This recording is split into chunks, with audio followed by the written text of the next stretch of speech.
Welcome to another episode of the Thurso Show. We haven't done one in a while and we said we would do one monthly, so anybody that is aware of that, so are we, and we're sorry. But we're professionals now, we've got a ring light, so it spurred us into action. So if we look like we're squinting, it's because we don't know how to turn it down. Yeah.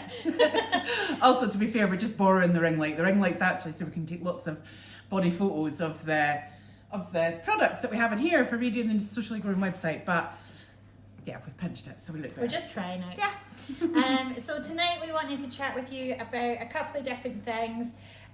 So Joan, can you give us a recap on what the Trust has been up to over the last little while? Okay, what have we been up to? So, lots of different things. We've had, Sharon's been doing some brilliant things up with Thurso Grows. They had a brilliant Thurso Grows open day where they could, I think they were collecting caterpillars, so that was brilliant. We've just cleared the planters in the town centre, ready for next year.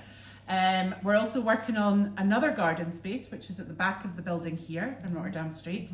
And yeah, lots of other things going on. Seniors lunches, we've just increased them to fortnightly, which I think was meant to be a little bit further on in our list. Sarah Jane's been doing some great work with that. Sarah Jane's also been doing the Cook and Learn workshops, which were inundated for the first set. There is new bookings out now that if you want to come in November, you can do. There'll be lots more workshops like that that's coming along as well. So the Cook and Learn was just the first one, but we're working on some other ones for the winter time as well. Yeah.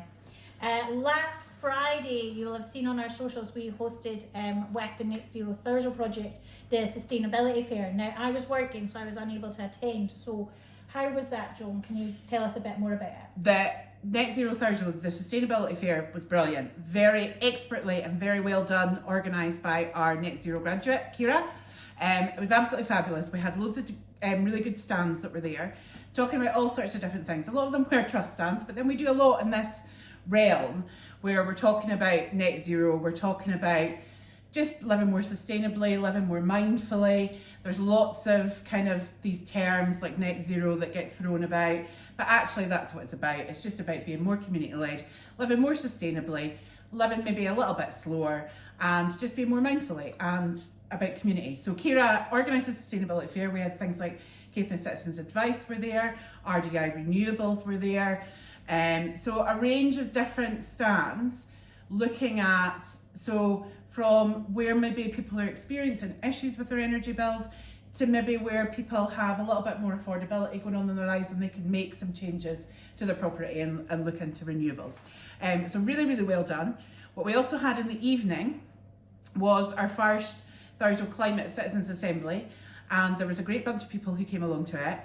Gave us lots of ideas for future events and activities, so keep your eyes peeled for that. But it was really good to, do you know, that's actually probably the first that we've done real live in-person community consultation for quite some time now due to COVID, where it's not just ticking a survey or doing stuff online like what we're doing now. But yeah, it was really good to hear some voices and to hear some concerns and to look at how we kind of solve maybe some of those bigger issues, but also how we can work on some of the smaller ones together as well. I was just trying to think, why was I not at the assembly on Friday night? But I remember because I was getting organised for Sunday's Waste Partnership event, which was our Halloween and Christmas swap. So that was lovely. It was really well attended. We thought we were going to have to close early because everything was going so quickly. So huge shout out to Stella and Carl, our volunteers who helped with that. It was so well attended that we are going to do another one at the start of November, so just a few weeks. I need to do a poster, so keep your eyes peeled, that'll be very soon. And talking of Waste Partnership, unfortunately we have lost our member of staff.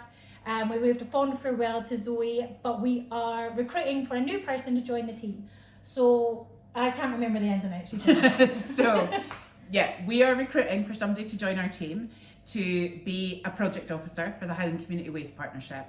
So the Highland Community Waste Partnership is a group of 8 community organisations across the Highlands. So there's people like us, there's Lairg Learning Centre, there's Lochaber Environmental Group, there's Transition Black Isle, there's Velocity, Cafe in Inverness. I'm going to forget one, so I'm going to stop doing the list now. But it's a partnership and we're all joined together with Keep Scotland Beautiful coordinating it. There is funding for 3 years from the National Lottery under their Climate Action Fund. And the entire project is focused on reducing waste and consumption.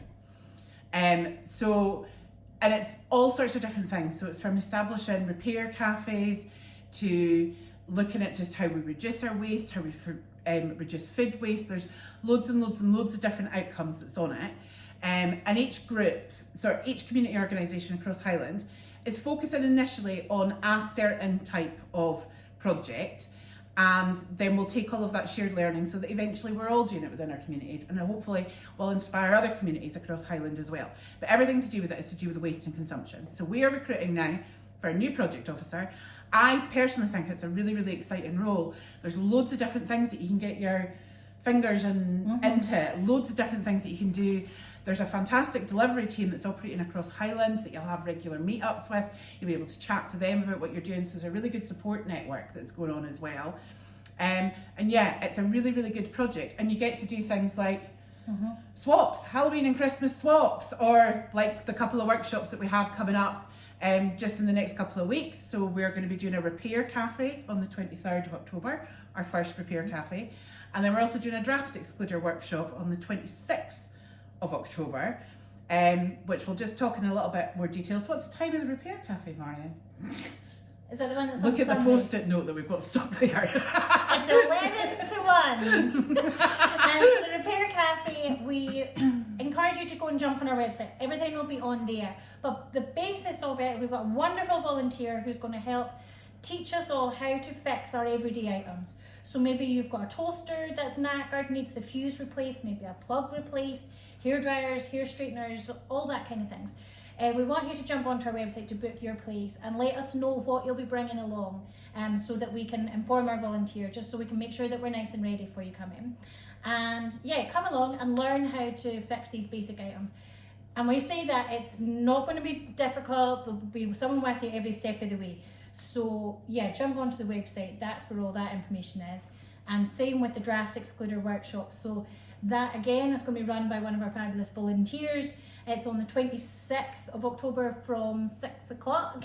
Yeah, we don't quite know how long it's going to take to make the draft excluders, but there's going to be hand sewing and machine sewing, bit of cake, cuppa, bit of crack, and also it's a bit like draft excluders. We're all looking for ways that we can save money on our energy, that we can try and keep a bit of heat in our homes this winter without clicking that heating on. But also it's about learning some basic sewing techniques as well. So whether you're a complete learner and you've never sewn anything in your life and you want to just learn some basic skills, making a draft excluder is a really good way of doing it. If you're a bit more experienced, if you're maybe wanting somebody to help you in understanding how to use your sewing machine, there's it's for all different levels to come along to it. Yeah. And last but by no means least, we are recruiting for another role as well.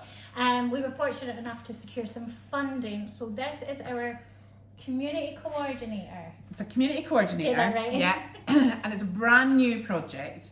So something that we haven't attempted before. But we've received some funding from the SSE Sustainable Development Fund. So you might have seen a few weeks ago, a couple of months ago actually, myself and Marion up a wind farm with our hard hats on. We have funding from SSE Sustainable Development Fund for socially growing for our greenhouses. But during the course of receiving that funding award, we had lots of conversations with SSE about what could be done in terms of the current cost of living crisis. And I made a suggestion that anybody who is working within community development, whether they're volunteering or whatever they're doing with communities, should have some kind of basic level of training which helps them to confidently identify who might be struggling from fuel insecurity, and also be confident in referring them on to other organisations that can provide that deeper level of support and information to them. For us who work in this sector, it can quite often be really confusing. You don't really know, you have kind of vague ideas about the Citizens Advice do this, Home Energy Scotland do this, somebody else does this, somebody else does that. But sometimes it can just be a little bit confusing. So we are going to be delivering a training actually across Highland. We're going to be developing this training, which will be like myself and some other members of staff that will be doing that. But we're looking for a community coordinator who can help to coordinate that delivery of training and support and keep resources up to date, and that will also in turn be helping our community during the cost of living crisis. Yeah. And again, that information will all be on our website, and we are welcoming informal inquiries. So if it sounds like something that you'd be interested in, but you need to have a bit more information, then please do get in touch, because we can chat you through it, have a cup of tea, and really let you know what you're letting yourself in for. And the project, I think, could be really, really beneficial and really rewarding. So please do check it out on our website. And I think that's us for this. No, Sharing Shed fundraiser, and I'm going to duck down and go like this because, first of all, just to remind people that the Sharing Shed is there. It's open 7 days a week, usually from about 10 o'clock to around about 4 o'clock, 5 o'clock. We are working on a solution which would hopefully enable us to open it a bit later, because we know that there may be people are trying to access it after work, and so it's not great to not have it open at that time. But we are in a cost of living crisis. We are seeing that there are more people struggling across the town. The Sharing Shed is all about reducing waste, and that is always going to be what our key aim is with it, is that we're trying to reduce food waste across Thurso. But during this winter, we do think that there is going to have to be times that we might have to go and purchase food. So for example, we're currently in the October holidays, or as I'd call it, the tatty holidays. Kids are off school. There's kind of high demand on the shed at the moment because there's more kids at home. We're going to face that again at the Christmas holidays.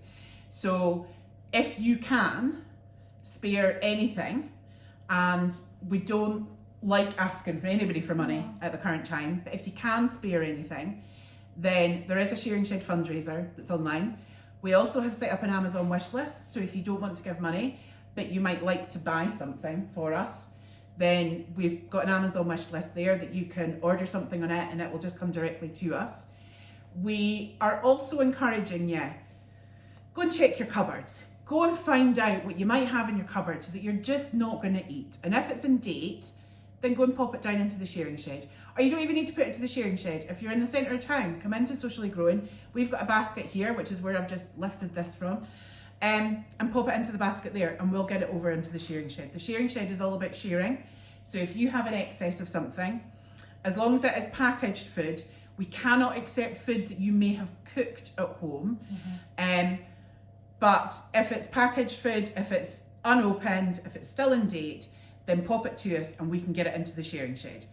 We're also keen to hear from any local businesses who might have surplus food that we can do collections of, or that we can arrange for you to get access to the shed. So it's not going to landfill, it's not going into your bin. We already do Johnston's, we do amazing pickups from Johnston's, and we're very grateful for that support. If there's any other local businesses that feel that they can donate some surplus food to us, well actually it's not even donating it, you're just sharing it instead of it going into the bin. And the thing with businesses is that if it's come from a registered and a commercial kitchen, we can take cooked food. So if there was a wee bit of whatever left over, we have a fridge, we have a freezer, so that kind of thing would be welcome as well. Yeah, sorry, our post-it note fell off. We've lost the notes. We're winging it now. Everybody wants to know what our tips and tricks are. It's a post-it note. I think that is us now. I think that is us now. Yeah, okay, lots to cram in, but yeah, that's us now. And we will be back monthly because we've got a new system. Yeah. We're going to do it before the board meeting, so we will see you again next month.